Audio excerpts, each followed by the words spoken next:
All right, so we've discussed testosterone propionate at length. Peaks in 12 to 24 hours, then rapidly troughs. Prop's got a 1.5 to roughly 2-day half-life, after which 50% is out of the system, and then the rest of it rapidly clears in the ensuing 2 days. We've obviously discussed cypionated enanthate, 7-8 day half-life, peaks at 72 hours or so, after which it slowly troughs. And look, both can be dialed in. You can dial in prop, and you can dial in cypionate, and you can dial in enanthate. But, you know, looking at the fast-acting stuff versus the longer-acting stuff, one major thing that is super relevant to us relative to sexual function is true and does stand out, which is esters like cypionate and enanthate have a longer aromatization tail, otherwise known as the AUC, or the area under the curve. The total testosterone exposure over time. So with the fast-acting stuff, you ultimately get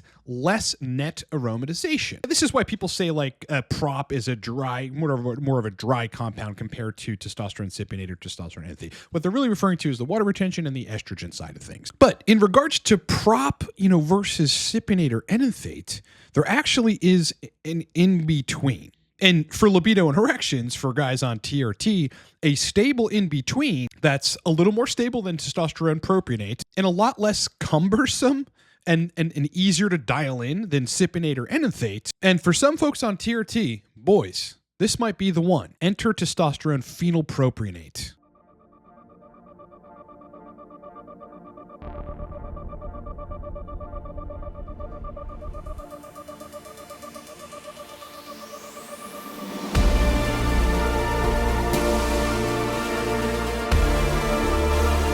All right, before we start the video, Low Cortex Labs, which is my company, is a TRT guidance, sexual dysfunction resolution, and performance optimization company. Got a range of products relevant to TRT. Most importantly right now, coaching, which is one-on-one protocol architecture where I'm with you the entire duration, a 1 month, a 3 month, a 6 month, or if you got the budget, a year, specifically to fix libido and erections on TRT, HRT cycles, from hair loss drugs. 50% off right now. That is the biggest discount that I've ever run. The code for that is Coach Discount. Enter it. It takes thousands of bucks off. We're on the fact-finding call as soon as tomorrow when you book. Takes about a minute to book, and then, brother, Geronimo, we start. Source list, any anabolic you can think of, prop, test of all esters, erectogenic stuff, potent DHT transdermal gel. That is 30% off. You can get that down in the description of this video. Last, if you need to dial in on cypionate, I created a course specifically for that, targeting libido and erections, going through the process to get you there, and you can download and start watching in under a minute, livecortex.com. So I went just to kind of heat check this and to Reddit and just typed in PhenylPropionate just to kind of see what people say. And when I say to you that it's a perfect between prop and testosterone enanthate cypionate, I mean it. First thread that comes up, test PhenylPropionate for TRT. Curious if anyone's tried this. I recently tried daily propionate and the swings were a little too intense for me. This can happen. Look, listen, prop is absolutely positively in and then out of the system, right? So, I mean, in terms of getting some degree of stability, where generally for libido and erections, you want to find the numbers that make sense for your body, that keep you firing on all of those cylinders, and try to keep it there. Maybe oscillate a few digits back and forth on estradiol, 5 to 7, 10 max picograms per milliliter, but you generally want to stay stable. If you find a place where libido and erections are great, you want to keep it there. But prop, it can absolutely do that. You've got to have the dose that makes sense, where estrogen falls in range and you have enough DHT, but it can be too intense for some folks and they can experience swings. Guy goes, on prop though, I really like the fact that I held less water and was less bloated. Again, it just gives credence to the idea that these shorter acting esters, they're less estrogenic over time. Again, the AUC, the area under the curve of testosterone exposure, if it's less, it equals less estradiol. Curious if anyone here has any experience using TPP or testosterone PhenylPropionate. Does it also cause less water retention? Is it less intense than propionate? All right, there's a couple comments that I want to point out here that make points that I want to illustrate in this video. Number one, TPP is highly underrated, and as such, far fewer labs carry it. But if you don't mind every other day pinning, it's a great alternative to prop, which even every day can have a little too much in the peak trough department. He's referring to prop. TPP, or test PhenylPropionate, seems to smooth out the rough edges of prop. Okay, this is true. without elongating the timeline as much as enanthate or cypionate. Again, making the point that it is a perfect sweet spot in between. Another guy, that's exactly how I would describe TPP. It's less rough than Test Prop, just smoother and more balanced. Also way less bloat than Test E and way less estrogen. Face is always nice on TPP, so he doesn't have a moon face. I find Test Prop too dry and Test E too wet. Okay, Test Prop, super dry, again, less estrogenic, a lot less water retention. Test E, pretty estrogenic, longer aromatization curve. TPP, or test phenylpropionate, is the perfect testosterone ester and no need for an AI or other crap. This is just this user experience. I'm not necessarily agreeing with that. It all depends on the dose. Now, in any TRT ester, any testosterone ester, if you can't tolerate the use of exemestane or anastrozole, if you can't tolerate the use of masteron or primobolan to reduce estradiol, keep it in your sex-specific zone, then you're ultimately going to have to go down to the doses that land estrogen in that zone naturally, and then just try to sort of compensate for the deficiencies and some other things you might have at lower doses, like anabolism with something like Anavar. That said, let's run some kind of estrogen-friendly doses through steroid plotter of phenylpropionate and just take a look at the numbers as well as kind of what the steady state looks like. All right, so, for some of you crusaders out there that want to kind of push the limits, let's start at 30 milligrams. So 30 milligrams testosterone phenylpropionate, you're running this every day. Okay, we're doing that for 25 weeks. Let's plot that out. All right, so at 30 milligrams a day, PhenylProp, you're peaking and you're pretty much staying at that peak. Because again, longer half-life, sticks around longer than prop, but less long than enanthate or cypionate. You peak around, 1,100 nanograms per deciliter. You trough around 1,050, nanograms per deciliter total test. I mean, that's relatively stable. If you're one of those pretty rare specimens that can sit at 1,000 or so, 1,100 tests and E2 falls in range, like say you're not using HCG, then 30 milligrams a day of phenylpropionate would be fucking perfect, assuming you can get away with not using HCG. Most people can't, but on shorter esters, it's a little easier to try to at least push the limits and try to get away with it. Okay, so you've got that, right? You start at the top. Generally speaking, you kind of want to start up there with phenylpropionate just to see, okay, where does estrogen go? You run this for 3-4 weeks. You go run estradiol sensitive. It's probably going to be over range at this point, but you assess, is sexual function good?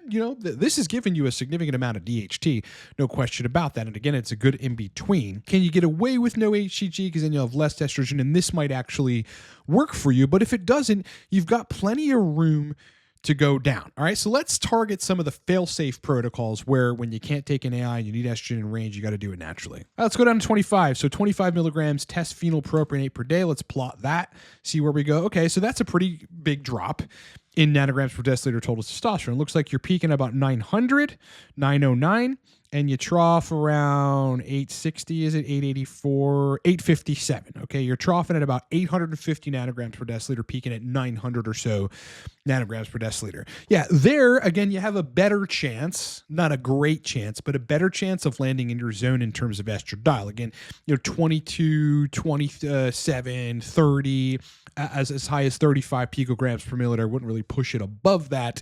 That's the sex-specific zone for TRT. So, this is borderline right here. Peaking at 900, you're going down to 850, you're kind of staying steady state.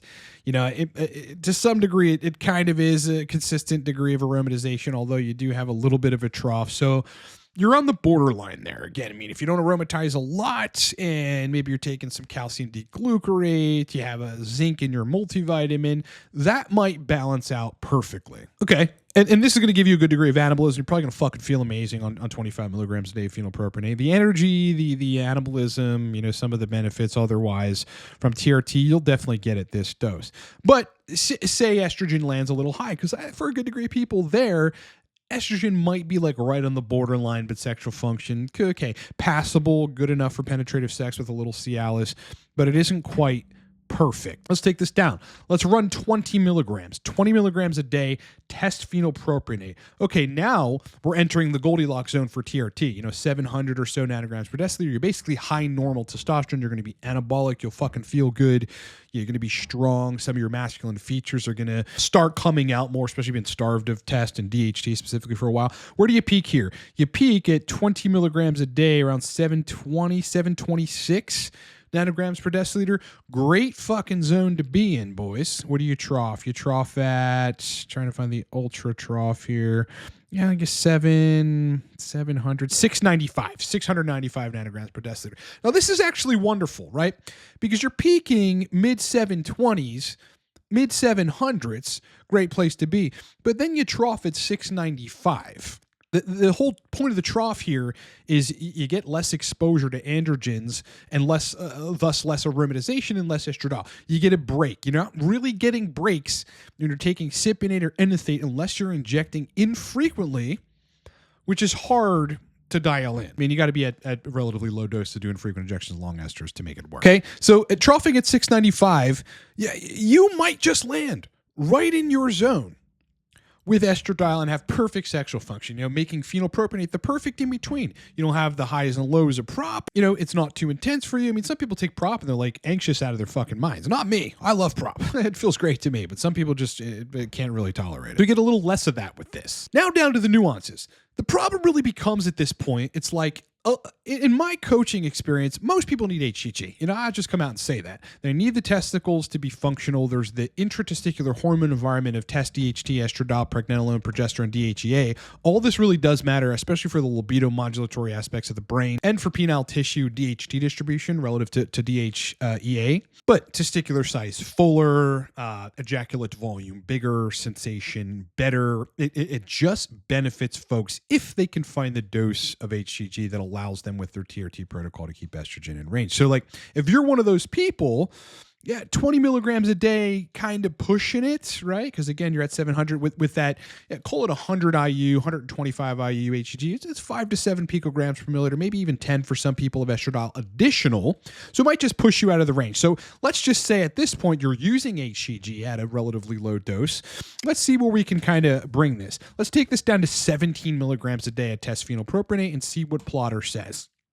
Okay, now we are peaking at about 618 nanograms per deciliter. We're troughing at 515, 590? What am I seeing here? 583. Okay, that's the trough. So 615, 618, and 583 trough. A great place to be in terms of getting estrogen in range, no doubt. And having enough DHT, because phenylpropionate's pretty strong, does peak quickly, is a DHT-centric, drier-ish type of androgen. With a little bit of HCG, most folks are going to find that a 17 milligram a day dose of phenylpropionate keeps them in the sweet spot in terms of estradiol, gives them the functional testicles, gives them enough DHT, just enough anabolism, and they're going to have a pretty okay time. Now, you start going to 15 milligrams a day. Again, you start kind of pushing natty territory, even though you're still more steady state than a natty, so you do have more anabolism and more essentially everything. But, I mean, you're only peaking at, 530, 542, and then you're troughing down at 520. So this is the point at which you're borderline not on TRT at 15 milligrams a day. Now, I want to make a point that folks that go down on dose to where you're kind of pushing natty levels, just mid levels of testosterone, typically can tolerate more HCG without over aromatizing. This is where HCG is a major point. This is where HCG flips into being from being problematic at higher levels of testosterone into being extremely useful.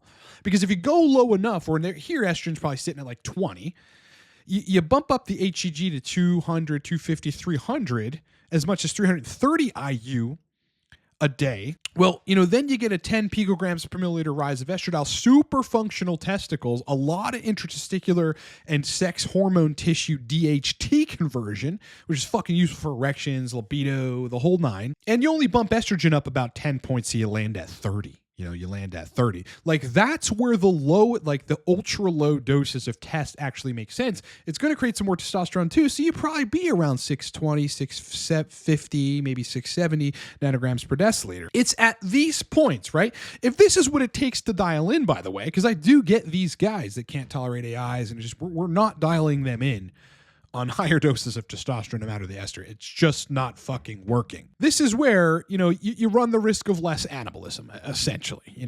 Maybe a little less energy, but, it's usually passable. It's like at the gym, you might not be a fucking behemoth. And if you want to be able to work out 5 to 7 days a week and recover really quickly and grow your delts and your chest and look good for your girl or girls or yourself, it's at this point, if you have to be down here with phenylpropionate or any ester, by the way, that you want to just intermittently run some anabolic stuff like Anavar, 5 to 10 to 15 to 25, depending on what you can tolerate, milligrams a day of Anavar, 8-week cycle, go hard at the gym, push as much as you can, put on keepable gains. Remember, Anavar specifically is anti-catabolic via a glucocorticoid receptor and pro-anabolic. I mean, it's like one of the best anabolics that we have to build keepable gains. You don't just go on it, get some pumps and get some, bigger muscles and whatever, and then you go off it and everything goes to shit. You retain a lot of the Anavar gains, man. So this is the territory where you might want to be looking into some other anabolic to offset whatever. But listen, I want to make a point. If you have to go down to those levels, because that's just the only way that you can control estrogen in a way that makes you feel good and sexual function, which is one of the most important things on TRT. It's like going on TRT, getting super muscular and having a broken dick does not make sense. You always have the rescue of other compounds, specifically DHT derivatives, that really don't mess with estradiol, but that provide anabolism. If that's where you have to be dialed in, fucking do it. Same thing with Proviron. You're down at that level of test phenylpropionate, but the physique isn't looking particularly great. Okay, you're on 12.5 to 25 milligrams Proviron a day. You're gonna have a hardened look on the physique. You might not build a whole lot of mass. You'll have to push longer and harder. It'll take longer for you to build mass, but you will over time if you're fucking hitting the gym and eating right. But your physique will look very vascular and very tight. Your muscle will be a little more hardened via the Proviron. Obviously, if you're using Anavar, that's a whole different story, and Anavar is just makes you fucking jacked. The bottom line is this. We talk about prop, cream, enanthate, cypionate, but we've really never talked about phenylpropionate. Phenylpropionate has the potential to be the perfect hybrid ester, right? It's a hybrid between the super fast-acting stuff and the super slow-acting stuff. There can be problems with both of them, right? Making phenylpropionate just a great option for people that are crusading to dial in, want to experiment, and want to try something honestly pretty fucking awesome. I'd like to sort of end this by going to ChatGPT and looking at a comparison table of the major esters that we discussed, namely prop, phenylpropionate in the middle, and then cypionate or enanthate. Let's start with test prop. Okay, test prop. Half-life, 1.5 to 2 days, okay? Time to peak, 12 to 24 hours. I mean, that's about right, man. When you inject that prop, you're feeling the dopamine and the energy. I'm feeling it within an hour and a half, honestly. I'm ready to go to gym after fucking injecting prop. Let's go. Okay, injection frequency, daily or every other day. That's about right with prop. You can make every third day work, but it's not recommended. DHT conversion. With prop, you get high, fast peaks, okay? You get some troughs, but you just get a lot of DHT. Folks are going to notice 25 to 30 to 45. You start pushing above 30, you're probably going to get some hair loss. E2, moderate to high, okay? Not insane. It does trough, but still moderate to high. Onset, feel very fast. That's prop. Yeah, that's what prop is good for. Crash risk, high if missed dose. Yeah, you're dosing prop, you miss a dose, you're going to crash pretty quickly. It leaves the system, but there are benefits to that. Now let's switch to phenylpropionate, okay? Half-life, 3 to 4.5 days. Right? We're looking at cypionate enanthate 7-8 days. Just takes fucking forever to dial in. Prop, 1.5 to 2 days.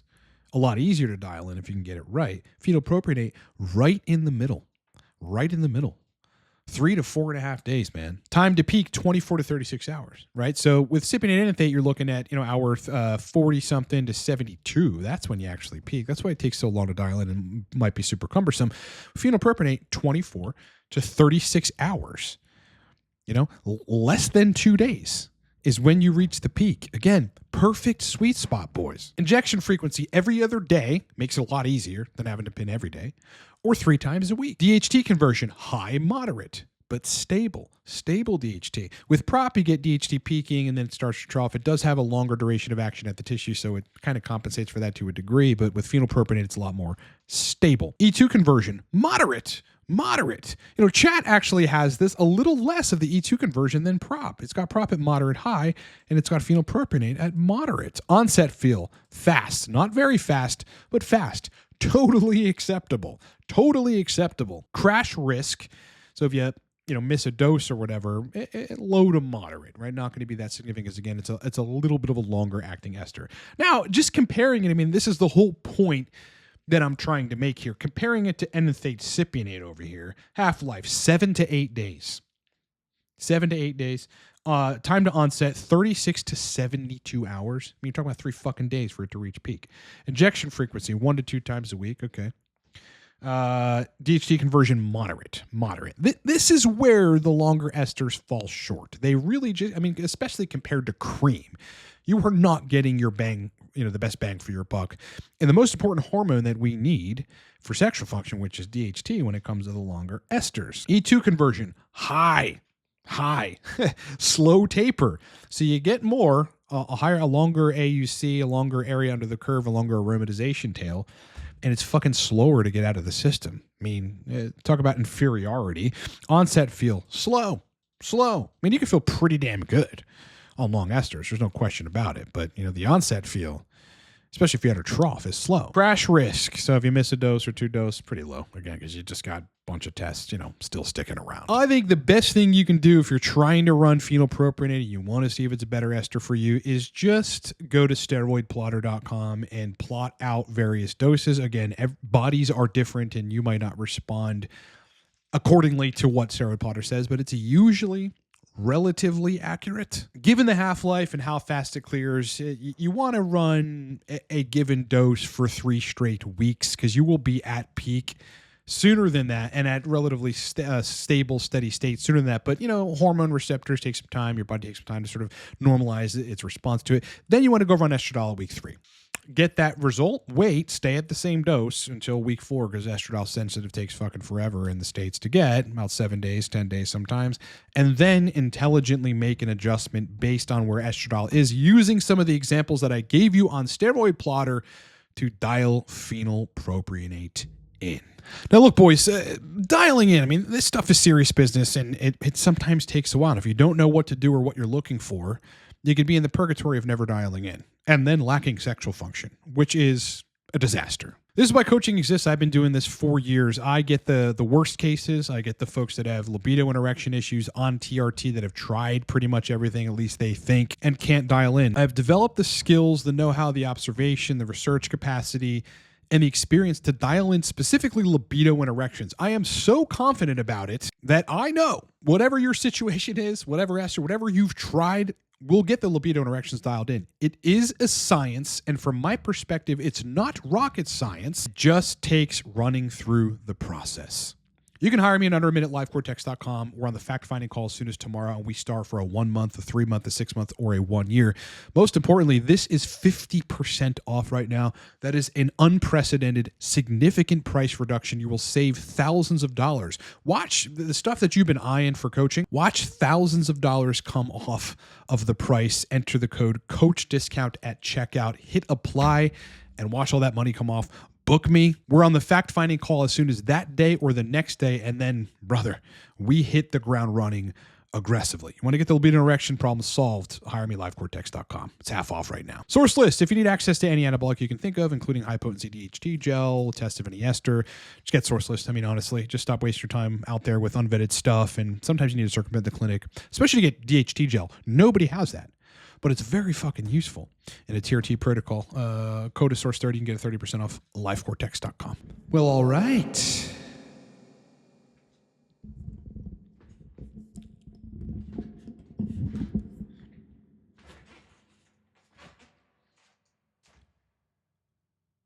What is wrong with this chair? God. Brethreses. It's been an absolute pleasure hanging out with you. Hope you guys are having a great week so far. Much more content coming soon. Tomorrow, live stream this Saturday, 9 to 11 a.m. or so Eastern time. I'd love to see you there. Otherwise, like the video. Yeah, it makes a huge difference and does promote our channel out to the algorithm, which people need and which, frankly, we need. So please hit the like button. Otherwise, please sub to the channel. We are a rapidly growing TRT channel. I would love to have you on board. So much content prior to this and much more content to come. Kick ass. Hope you have a great rest of your day. Rock on. And I'll talk to you boys on the next one.